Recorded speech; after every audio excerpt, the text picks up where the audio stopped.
প্রথম দফার দীর্ঘ আলোচনায় কোনো চুক্তি না হলেও থেমে নেই কূটনৈতিক প্রচেষ্টা।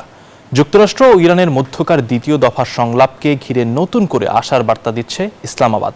বিশেষজ্ঞরা বলছেন, দ্রুতই স্থায়ী সমঝোতা কঠিন হলেও সংলাপ অব্যাহত থাকবে, যুদ্ধের ঝুঁকি কমাবে।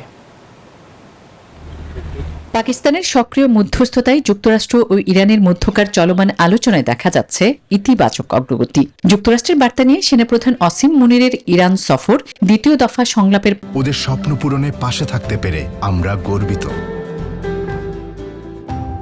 পথ সুগম করবে বলে দাবি ইসলামাবাদের। মূলত ২১ এপ্রিল যুদ্ধবিরতির মেয়াদ শেষ হওয়ার আগেই একটি কার্যকর সমঝোতায় পৌঁছাতে জোর তৎপরতা চলছে।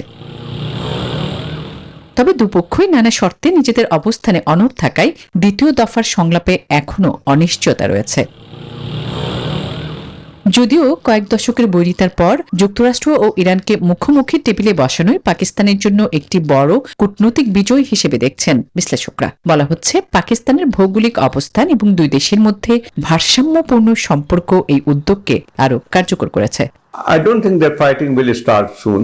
এখনই স্থায়ী ও যুগান্তকারী চুক্তির আশা করা ভুল হবে, তবে সংলাপ চালু থাকাটাই সবচেয়ে বড় ইতিবাচক দিক। আলোচনা বন্ধ হলে সংঘাতের ঝুঁকি আরও বাড়বে।